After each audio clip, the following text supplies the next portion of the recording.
introducing the keynote speaker here today. So Chris McCain, thank you, Ed, I appreciate it. Thanks, AJ. Thanks, Joe, appreciate all you do. But we had a great keynote by Chris McCain, which of course was around cybersecurity, because we know that's top of mind for all of you. And we learned this morning there's some simple ways you as a vAdmin and a VCF admin that you can protect your environment. And we also learned that really the bad actors are maybe a little bit less aggressive than the lawyers, but that's a whole nother conversation. So coming up on stage next, we have Austin. He is an expert in cybersecurity, so another topic that is going to hit home.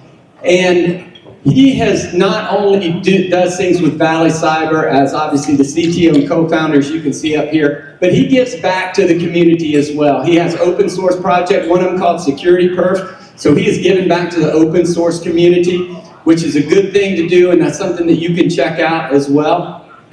But I tell you, one of the big things that I noticed and know about Austin is he is a veteran of our Air Force. Thank you for your service, sir. He also graduated top in his class at the Air Force Academy in engineering.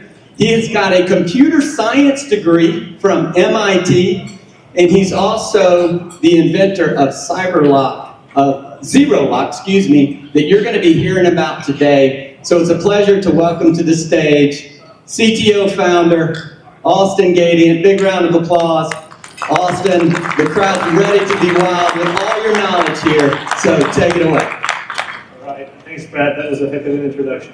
Okay, so today what we're going to be doing is talking about ESXi security. And I just want to start off by talking a little bit about ValiCyber and who I am. So Brad gave me that nice background, that nice introduction. ValiCyber is a startup that does hypervisor ransomware protection. We have a very unique offering. And the way the company came about is based on my time in the Air Force. I was working on security for satellites. With satellites in orbit, satellite ground systems as well.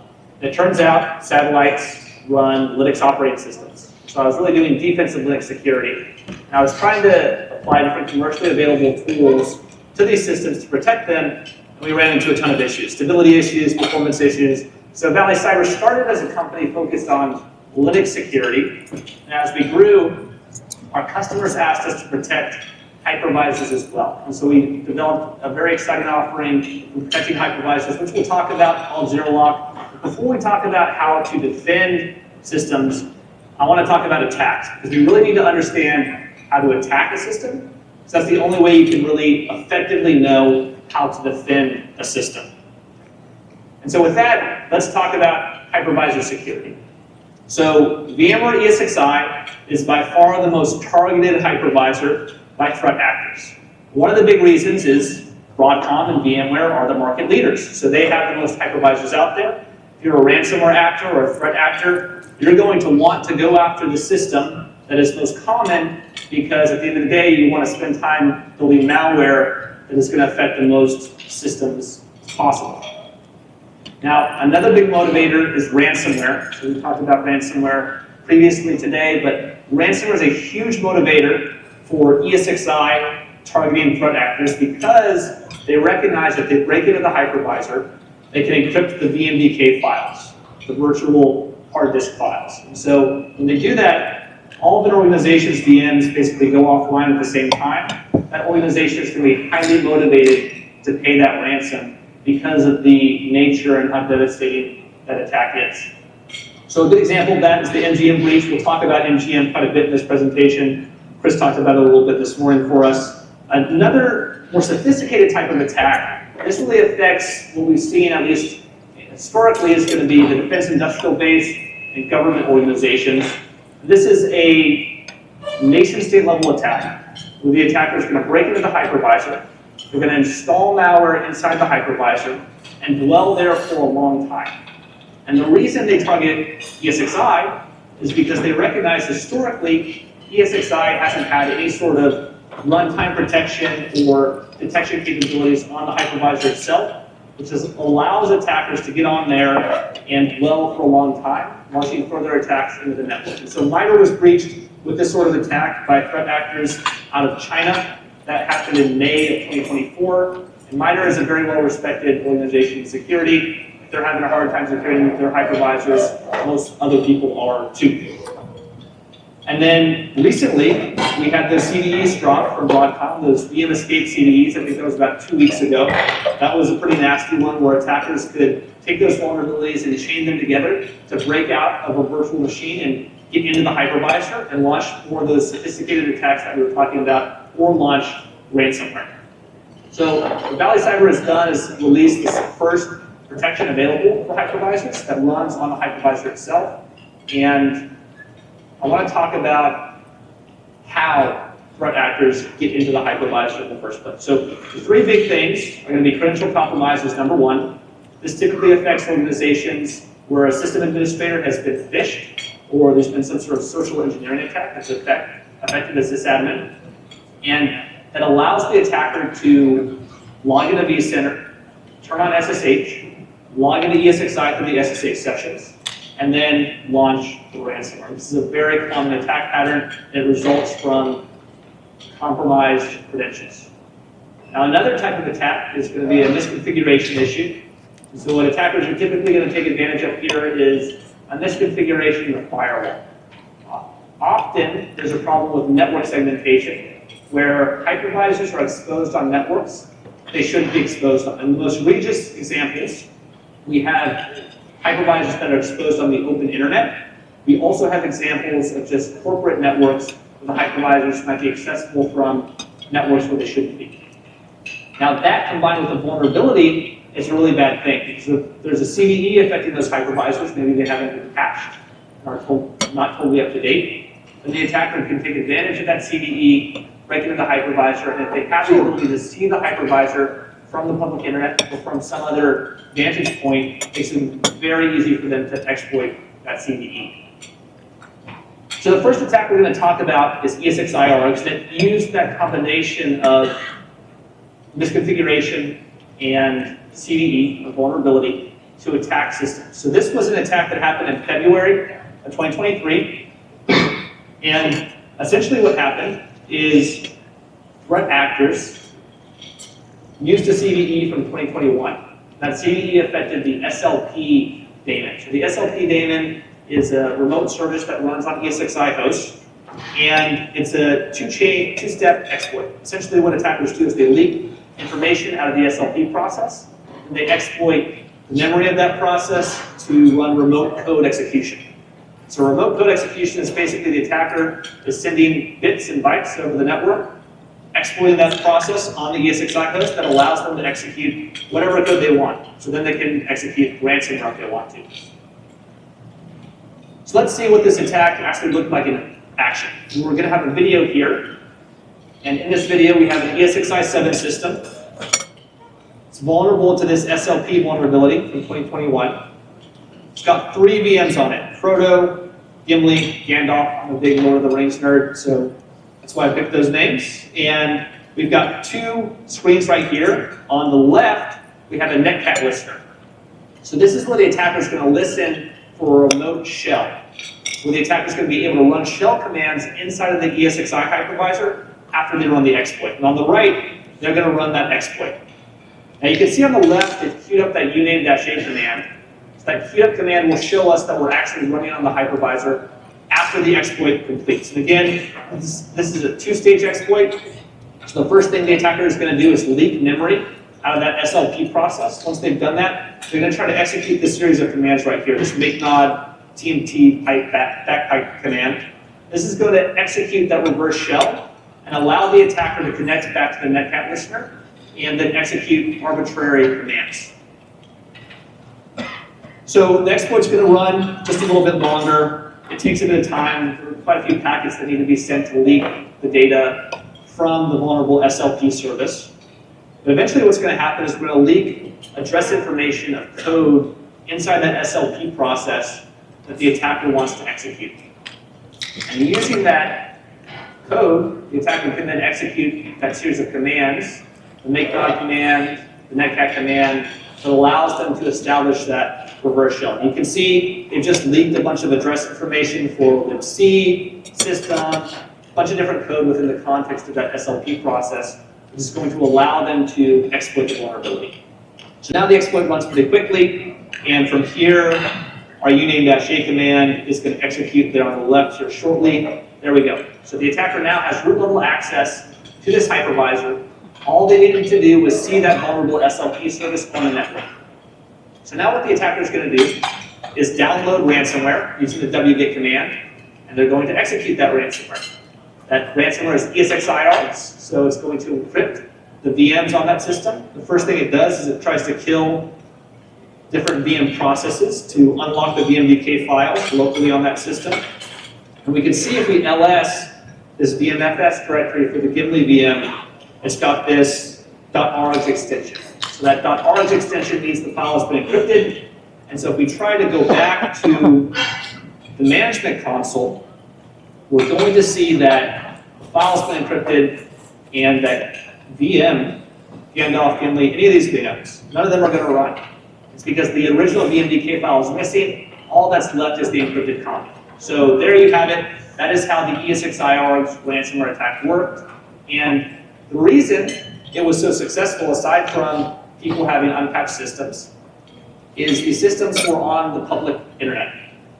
So what attackers did is they used something called Shodan, which is a tool that will give you information about services and applications exposed on the internet. It's totally free to use. Anyone in this room can use it. It's totally available for everyone. You can look at specific companies on Shodan. If you want to look at what Walmart has on the open internet, you can do that.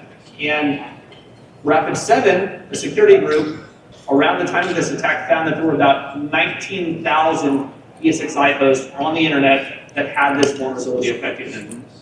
And you'd think that after this attack occurred, where thousands of systems got encrypted across many different organizations, people would wise up a little bit. But even recently, there are about 20,000 ESXi systems showing up on Shodan. So you definitely want to make sure your ESXi hosts are not on the public internet. Now that's kind of obvious, but beyond that, you want to patch your systems.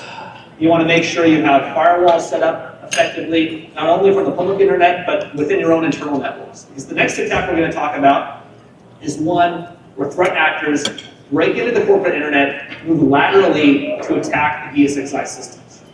And one really good thing you can do if you're running an older version of ESXi is disable this send SLP firewall rule. This will basically block port 427 on the ESXi host and prevent this SLPD exploit from happening. So before we talk about the next attack, I want to talk just briefly about backups. I think backups tend to be relied on quite a bit for security. And backups are great. I love backups. I think they're very effective for restoring from different types of events like a hardware outage or server outage. But the challenge with the backup is, how do you know the attacker has not infected the backup with malware? So attackers tend to dwell on networks for about 60 days on average before they launch their attack.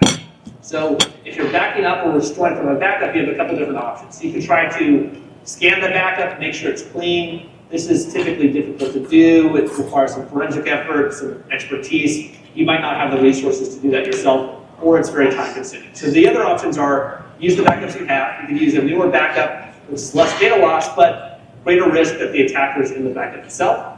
Or you can use an older backup where you have more data loss, but you're confident the attacker is not in the network yet. So it's not a great proposition to have to restore from backups. This is why having some sort of preventative solution in place that stops the attack as it happens is so important.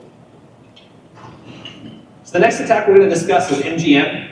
And as Chris was saying, today there was a $75 million lawsuit that got settled. That's on top of the cost of the breach, which is estimated to be about $100 million. So this was about $175 million. It was a ransomware attack against ESXi systems. And the way that it happened shows how threat actors will target more corporate networks and more sophisticated networks that have segmentation, that have some of those basic security layers in place. And here's what they did. Essentially, the threat actor called into the help desk at MGM, and they had stolen the voice of the system administrator. They had mimicked that voice using AI. And so they called in, they mimicked the voice, and they said, I lost my password, I need a reset. And the support desk sent them the reset. So that allowed them to gain initial access into the MGM networks. From there, they moved laterally, they tried to exfiltrate some data, and they found the ESXi host. And so they launched ransomware against the ESXi host. They did this using those stolen credentials. So they logged into vSphere, they turned on SSH, they logged into the ESXi systems themselves, and they launched the ransomware. Now, I imagine most people here are familiar with vCenter, but if you're not, it's basically the management console for ESXi. And if the attacker breaks into it, it's great for them for a number of reasons. One, there are various vulnerabilities and CVEs on vCenter which allow the attacker to extract the SSH password for the individual ESXi host. So if the attacker gets into vCenter, they have an easier time getting onto the ESXi host. So now we're going to see an example of an attack very similar to MGM, where the attacker has stolen the credentials to vCenter. They're going to log in, and they're going to target a specific hypervisor. They're going to target that hypervisor. They're going to go over to the settings, configuration settings. They're going to go to SSH. They're going to enable SSH. This is just like it happened with MGM. So now what they're going to do is go after some specific VMs. In this case, they're going to target the ultra-white VM that's present on this ESXi host. They're going to log in to the ESXi system using that stolen password. And we're going to list out some of those files for the ultra-white VM that we're going to try to encrypt. So we'll CD over to that data store directory. There's the ultra-white directory. Now we're going to run kind of a long command. I'm going to pause it there to explain it. So rather than downloading ransomware onto the system, like we saw in our last attack, the attacker is going to do something a little bit more sophisticated here. This is a living off the land attack. So the attacker is going to use tools that are already present on the ESXi host to attack the ESXi host. In this example, they're going to use OpenSSL to do the encryption. They're going to use grep to list out all the files they want to encrypt. They're going to use rm to do the deletion. And combining all those different commands together, they're going to execute a ransomware attack without ever downloading or installing ransomware on the ESXi host. OpenSSL, RM, grep, all those tools are natively available on every ESXi version that's out there. So we can go ahead and run these commands, and we'll see that the ultra-white VM has been encrypted pretty quickly. The files have that little nuclear site extension. And if we try to run that VM, we're going to get a very similar nasty red warning to what we saw in the past. So there's an example of a more sophisticated ESXi attack where the attacker has stolen the password using some credential stealing, some social engineering, then turn on SSH, log in, launch ransomware from there. So how do you defend yourself against this type of attack? Well, you can patch, you can do network segmentation. Those are very important. You should absolutely patch your systems and use effective network segmentation. But we at ValiCyber believe, and our customers believe, that this is evidence that runtime protection is needed on ESXi itself. So you need some sort of monitoring capability on ESXi to prevent attacks on ESXi. Just like you do for Windows, just like you do for Linux. Now, as we've gone through the presentation, we started with a pretty unsophisticated attack where things were publicly available on the internet. We got a little bit more sophisticated with some social engineering. Now we're going to get to the most sophisticated attack that we're going to discuss, which is the MITRE breach. The MITRE breach happened in May of 2024. And if you're not familiar with MITRE, they're a very well-respected organization in security. They do the MITRE Ingenuity evaluations, so they evaluate CrowdStrike, SignalOne, all these EDR tools that you might be familiar with. They also provide the MITRE attack framework, which is a security and threat tactic, technique, and procedure framework that a lot of security organizations use to map their capabilities against. So it's a very expert organization, and still they got breached in their hypervisor environment. Now the way this breach happened is they were using an Avanti VPN appliance, which got exploited through a zero-day or CVE. And once the attackers gained access to that Avanti system, they had access to the internal network. So they attacked the ESXi host from there. They used stolen credentials and some vulnerabilities in the vCenter system to break into vCenter, and then extract credentials from vCenter to go into the ESXi host themselves. Now, the goal of this attack was to gain persistence on the ESXi host. The goal was to dwell on the ESXi host for a long time, sit there and exfiltrate data from the network and launch further attacks into the network as well. So we're going to talk about how do attackers gain persistence on an ESXi system. Now, we're also going to talk about why you would want to gain persistence. So in this example, we're going to try to copy over some ransomware onto the ESXi host. We're going to log into that ESXi host, and we're going to run our ransomware. And you can see we get this operation not permitted error. This is because of a security capability within ESXi called exec installed only. Exec installed only says, I'm only going to let you run programs that have been legitimately installed through what's called a VID, or a VMware installation bundle. So if an attacker wants to get persistence on the ESXi host, they want their malware to exist for a long time on the ESXi host, they need to install it through a VID somehow. Now, VIDs are basically just tar gzip bundles that have XML metadata describing how the files are laid out, version information, and what you can do is you can fake one. You can basically create a VID using tar gzip, you can use XML, you can make a VID that you would want to try and install on the ESXi host. And that's what the attacker has done here. So they've created this malicious VID that has their malware in it. They're going to copy it into the ESXi host. They're going to log into the ESXi host. They're going to run an installation command. And we'll notice this installation command fails. So why did it fail? It failed because we failed to validate some of the content in the VID. So now we're going to do a force install. Let's just ignore that error. Let's force the install. Now it says, hey, this VID has the acceptance level community. That's not accepted. It has to be a partner acceptance level. So VIDs have a very important attribute called the acceptance level. And the acceptance level basically defines at what level do we trust the VID. So now what the attacker can do is try to allow the ESXi host to accept community-supported VIDs, but then they can't as well. So we stop the attacker 3 different ways. So invalid VID, community support is not allowed. You try to turn on community-supported VIDs, you get blocked by secure boot. So typically, VIDs are signed by VMware. So VMware has certification processes where they have their own custom VIDs. They digitally sign, and that's how they're able to be installed on the ESXi host. So the attacker doesn't have VMware's private key. They can't sign their VID, so they can't create a legitimate VMware accepted VID. They can't create a legitimate VID that's at the right acceptance level.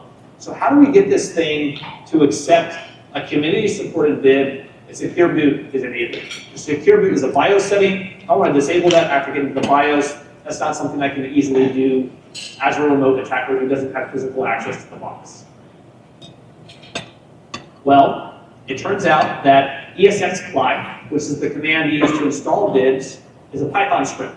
And that Python code is readable by anybody. So you can log into ESXi, you can read ESXi's source code, and it has 2 commands or 2 functions in it called advanced CFG. So what advanced CFG does is it changes something called the config store on ESXi. Config store is a JSON in-memory data structure that defines settings for the ESXi host. And so what the attacker can do is basically take these commands that are being used by ESXi to set that support level, that acceptance level for the config store on the ESXi host. So we're going to run an acceptance get command. When we run this command, we can see it's a partner supported acceptance level. And now what we're going to do is run that command again after we've run our attack. So in this example, we basically just updated the config store to have our community supported acceptance level. And now, if we check the acceptance level with ESXi, it says it's community supported. So now we can try to install our community supported VID after we kind of faked it within the system. So we're going to run that VID installation command again, and this time, instead of getting an error, we're going to be successful. So the attacker is able to install that malicious VID, and now they can run the ransomware. So we're going to run our ransomware, we're going to encrypt all the VMs, and we can see those VMs. If we ls the data store directory, we can see those VMs have the .Akira extension, which means they've been encrypted by the Akira ransomware. But it doesn't have to be ransomware that you install in the vid. It could be a backdoor on the vid. It could be any other type of malware you could imagine. The point is, this protection that's available natively is something that can be bypassed if the attacker has access to the hypervisor, which, if they're trying to gain persistence, is something they already have. They just have to do a couple extra steps to really solidify that access. Okay, so with the MITRE attack, this is a more sophisticated attack. It was a 0-day or vulnerability in a VPN, gave them access to the network, and it allowed them to get access to the ESXi host themselves. So you should still patch, you should still do network segmentation, but even if you patch, even if you do network segmentation, you're still going to have this issue of 0-day vulnerabilities. And advanced threat actors are still going to be able to find those vulnerabilities and exploit them. So this is, again, an example of why runtime protection is so important on ESXi hosts. And this is what ValiCyber provides. So we provide a product called ZeroLock. What ZeroLock does is runtime protection on ESXi hosts. We do it on ESXi and any sort of Linux-based hypervisor as well. So it could be Proxmox or Citrix or Nutanix. Basically anything except Hyper-V we're going to protect. And the way it works is you have a management console that's deployed as an appliance, an OVA. That appliance gets deployed via vCenter onto your ESXi host. From there you download agents, you install them on your individual ESXi systems, and the way you install them is through vCenter. So it's delivered, the agent is delivered as a vid, which you upload into vCenter, and then you apply it to your ESXi host, just like a normal update occurs on ESXi. Now, the other cool thing about ZeroLock is it allows you to connect into the existing SIEM or SOAR you might be using. So if you're using Splunk, Sumo Logic, Wazoo, some other SOAR or SIEM-based system, we can automatically export any sort of alerts or data about attacks against your ESXi host into that SIEM using an HTTP forwarding service. It's also worth noting that this solution can work in a totally air-gapped environment. So you don't need to have access to the public internet to be able to use ZeroLock. It can be totally air-gapped and isolated from the broader internet. That's because all the protection is located on the vid itself.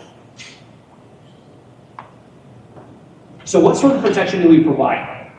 This is really the meat of what ZeroLock does. We're going to start by talking about SSH/MFA. But before I get into that, I should mention performance is always something we worry about with security tools. ZeroLock has gone through an extensive certification process from Broadcom. So our vid is signed by Broadcom. In that certification process, we determined that the memory usage is within an acceptable bound. So it uses less than 50 megabytes of RAM on average. It's going to use less than 5% of one CPU core on average. So it's a very lightweight solution. It's not going to have overhead affecting your individual VMs or your workloads. Now the first layer of defense that we're going to use is SSH/MFA. If we remember, some of those attacks were credential stealing attacks. So what SSH/MFA is going to do for us is prevent credential stealing. So this is the ZeroLock management console. We can see different alerts across different categories that are at the top. And we also have a list of endpoints that are being protected. These are the hypervisors under protection. We're going to be focused on this ESXi 7 system to start. That ESXi 7 system has the same 3 VMs we talked about earlier, Frodo, Gimli, Gandalf. Those are the VMs the attacker's going to go out. So the attacker's going to try to SSH into the system, and using a stolen password, log in, they put in the password, but something different happens. Now they have to do MFA through ZeroLock's MFA capabilities. So they have to put in their ZeroLock user information, they have to put in an authentication code, and only after they provide that second factor of authentication do they actually get access to the command line and the ability to run commands. And it's worth noting that the MFA is all happening on the hypervisor itself. So the hypervisor doesn't need to talk to the internet, it doesn't need to talk to the management console. If you have a network outage during an attack, something that could very well happen, you can still log into your host if you have the appropriate MFA credential. So that's the first layer of defense. The next layer is application allow listing. What application allow listing does is it takes an inventory of all the applications that are running on the hypervisor and only allows those that have been legitimately installed to run. So anything new that gets added that hasn't been installed through a legitimate VMware update or installation process is going to be blocked. That's presumably going to block all sorts of malware that might be installed on the host. So what the attacker is going to do now is try to download some ransomware, make it executable with a chmod command, and run it. And when they do that, they instantly get kicked off the system. That's ZeroLock in action. Jump over to the alerts page, we see a new alert about a blocked executable hash. That was the application allow list. There's a list of files that were affected by the attack. We can see the malware there at the bottom that was downloaded and modified. We also get a process tree. So the process tree shows us the lineage of the attack, starting from SSH all the way down to that defray executable that was ultimately run. We get full executable hash information, full command line arguments, full process information arguments, and IP address information as well. So this data is useful for threat intelligence to analyze an attack after it's been detected on the hypervisor and figure out how the attackers got in and what additional protections you might want to take to stop it. But ZeroLock does have automatic response, automatic remediation capabilities that are very beneficial here as well. The next layer of defense is something called lockdown rules. And so lockdown rules are fine-grained access control rules that allow us to define what applications are allowed to do on a system. And to demonstrate lockdown rules, we're going to go after that SLP exploit that we showed earlier. So we're going to go after an ESXi 6.7 system that has this vulnerable SLP service. And we're going to run our exploit down at the bottom. At the top, we're going to set up our netcat listener, our uname-a command. And so as the exploit runs, I'll talk a little bit more about what lockdown rules really do for us. What lockdown rules are going to do for us are provide the ability to lock down what applications are allowed to do. So we're going to prevent applications from running certain other malicious processes. We're going to prevent access to files that applications shouldn't have access to. We're also going to prevent network access that should not be allowed. So it's all about controlling what programs are allowed to do. We'll notice that the attack is completed. The attacker has access to the system that's protected by ZeroLock. And what they're going to do now is try to kill the VMs running on the ESXi host. They're going to do that using a command, an mcmd command to power off a VM. And they got kicked off the system. So that was ZeroLock in action again. So what happened there? Well, if we go back to the alerts page, we can see a new alert about a program execution issue. We jump into it. I think we'll jump into it later. But the point is, ZeroLock allows us to define these rules. They can be created by ValiCyber. They can also be created by you and your security intelligence team. And it allows you to prevent certain malicious actions, like powering down a VM from the command line. Now, the reason the attacker wants to do that is if they power down a VM from the command line, they're going to unlock the VMDK file, which will allow them to then encrypt data on the system. So that's why they want to shut down all the VMs. That's a very common technique, part of a ransomware attack against ESXi hosts. Now, you might be wondering, okay, that's great, but I'm a system administrator. I need to be able to shut down VMs sometimes. I need to do a hard kill on a VM because it's not working. How do I do that? So ZeroLock has an alert-only mode. So you basically set the host in alert-only mode, and then there's a window of time for which this will be active. So you have to have a timeout, because that allows you to specify when the protections should come back into play. So it allows you to go do maintenance on the system. You'll still get alerts about different activity on the system, but you won't be kicked off if you're trying to do something like shutting down a VM while you're trying to do maintenance on the host. And that automatic timeout ensures that you don't have an issue where you turn on alert-only mode and then you forget to turn it back off, because that sort of thing certainly happens all the time. So lockdown rules enable something very cool called virtual patching. And so this is what we're going to show in this next part of the demo. Virtual patching is the ability to stop an exploit without actually applying a patch to the system. So what we're going to do is add a new rule for this SLP vulnerability. This new rule is called ESXi SLPD. It stops the exploit with SLPD. And we're going to apply that to the system. And now we're going to run the exploit. So virtual patching basically takes advantage of the fact that an exploit is going to execute behavior that is not typical for a given process on the ESXi host. And we're going to notice that when that behavior occurs, we're going to stop that malicious behavior. We're going to still allow normal behaviors to happen, but anything outside of the norm is going to be blocked by these lockdown rules. And as we finish up the exploit, we have that uname-a command queued up, but you can see it never ran. Last time it ran. That's because of the new rule that we put in place, that virtual patch. And if we jump over to the alert information, we can see that this attack got stopped very early in the attack chain. So it started with SLP, and it got blocked when the attacker tried to execute that make nod command to launch the reverse shell. So I want to stop and just highlight the importance of virtual patching right now. There were 3 CVEs that were launched or revealed recently. That happened about 2 weeks ago. Those 3 CVEs, when combined, allowed a VM escape. And our customers didn't have to worry so much about those vulnerabilities because they had a rule in place which prevents exploitation of the VMX process. The VMX process is the process on the ESXi host that actually runs VMs. And so essentially what you do is you set up a rule that says VMX is not allowed to launch reverse shells. It's not allowed to launch activity associated with threats and attacks.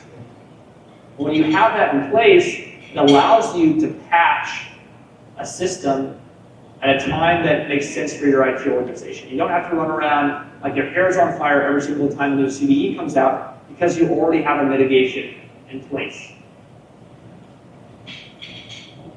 So with that, we'll finish up by showing the last layer of protection. So this last layer of protection is AI behavioral detection. This is where we're going to look at the actual behavior of applications on the hypervisor level. And the reason we're able to stop these attacks that we're talking about is because we have the only component that's signed to run at the hypervisor level to be able to do this sort of work. So with this last attack, we're going to try to run ransomware against the system. And the ransomware we're going to use is that fileless attack. So we're not even going to download ransomware. We're just going to use grep and OpenSSL and RN, that living off the land attack, to target this VM. And while that attack runs, we'll see that eventually the attacker is going to be kicked off the host. So that is ZeroLock in action once again. So what did ZeroLock do in this case? In this case, what ZeroLock did is it noticed files being encrypted by the OpenSSL process. It noticed files being deleted by RN, and we can see that some of the VMDK files on the system were affected by the attack. We also see in the process tree some information about the attack, like the OpenSSL commands that were used and the RN commands that were used. But one file was affected because to do a behavioral detection, you have to allow the malicious behavior to execute before you take action. You can see this Gandalf VM was encrypted. Now we have a rollback capability. So we're going to click the easy button, the remediate button, which is going to undo all the damage that was done to that VM and basically restore it back to its pre-attack state. This is a key ability to restore from an attack that may have been successful in the system. And what we're going to do now is unregister the VM and register it again. So we'll go through this process of unregister and then re-register or bring the VM back to life. And we'll notice as we do this that the ESXi system and this VM is now no longer encrypted. So it doesn't have that encryption extension, and we can run this VM and it boots up just fine. So it's important to note that rollback capability, while we did it manually just to show it off in the demo, it can be totally automatic. So you can set that ransomware engine to just automatically roll back files and undo damage done to the system. and we can see our VM runs just fine right now. So this is a good day. If you're a system administrator, you don't have to deal with your encrypted VMs. It's also worth noting that ZeroLock has anti-tamper capabilities. That anti-tamper capability basically prevents attackers from shutting down ZeroLock and trying to kill it. If we try to kill the ZeroLock process, we get kicked off the system. That's because ZeroLock protects itself from attacks. It's very important because one of the first things threat actors are going to try to do, like we saw with MITRE, they're going to try to disable security tools on the system and instead kill the tools and then run their attacks. So with that, I'll conclude and say that working in security for some time, you see a lot of good, you definitely see some bad too. I've seen careers and businesses destroyed by ransomware in the past. So I would encourage everyone here to take a look at these attacks that we discussed, see if your ESXi systems in your environment are actually protected against these sorts of attacks, and if you have appropriate mitigations in place.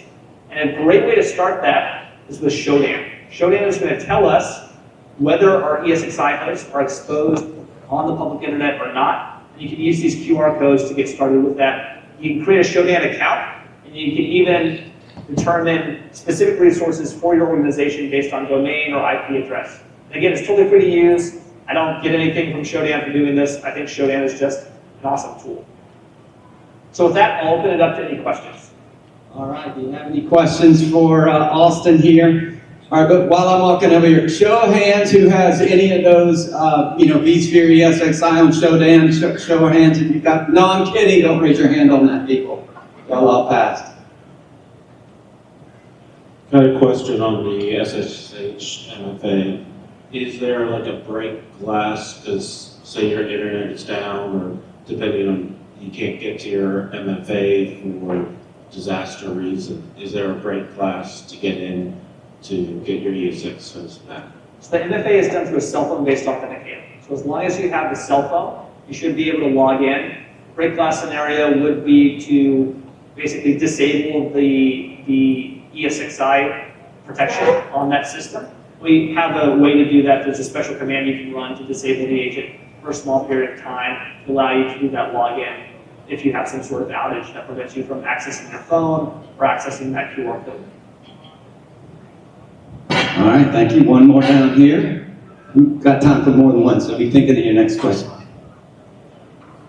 Hi, I have a follow-up on SSH MFA. So if you want to automate ESXi configurations, how do we bypass or how do we exclude your MFA? Yeah, so the SSH MFA rules can be triggered based on different attributes of the login session. So it's based on time of day. You can trigger an MFA based on the source IP address or based on the user you're logging in as. So if you're doing automation and automatically logging into the ESXi systems to do some sort of update, you would basically allow that IP address to do a normal SSH login, then require MFA for every other IP address in your network. Thank you. All right, got another question here. Hi, and thank you for the presentation. I just wanted to follow up on the virtual patching feature. From what I understood, what you said, Austin, the virtual patching, you guys are basically putting in a rule with the VMX process, right? And so with that, what's some of the considerations with putting in such a rule where you're kind of fettering that VMX process that we as administrators should be aware of? And is the virtual patching like is a persistent thing, or we should still like patch the VMs going forward? Yeah, so the virtual patching is persistent. So you apply a virtual patch, it's going to exist as long as that rule is applied to the system. And you still want to patch. This just reduces the severity of the need to patch because you have a mitigation in place, you have something protecting you, so it gives you some time to patch on your schedule. Now, what are some considerations for applying that virtual patch? We do extensive testing on our virtual patches before we provide them to you, so we make sure it doesn't interfere with normal VMX processes. And so something you might want to do with the virtual patch is just apply it to a couple systems, let it run for a few hours, then apply it to your whole fleet, just to make sure there are no issues. But so far we haven't seen any issues because it's very straightforward to notice attacker activity versus normal activity from VMX. They're very distinct. VMX doesn't launch reverse shells, it doesn't launch ransomware, so it's very easy to see that distinction. And that way we don't get false positives from those rules being applied. All right, any other questions? We got time for one more here. All right, one more. In the front row. Y'all know that many bit, right? Come on. Two questions. One, was it, I think for hypervisors, you had KVM up there, is that local KVM? Yeah, any sort of KVM Linux-based hypervisor, as long as the kernel version is 3.5 or greater, we support it. So pretty much everything out there in production is support. And you have a client also for Linuxes? Yes. All right, Austin, thank you very much for doing that demo and talking about ZeroLock. Did y'all enjoy that session? This is one of our more popular sessions. Everybody joining me on that side. All right, so you can go talk.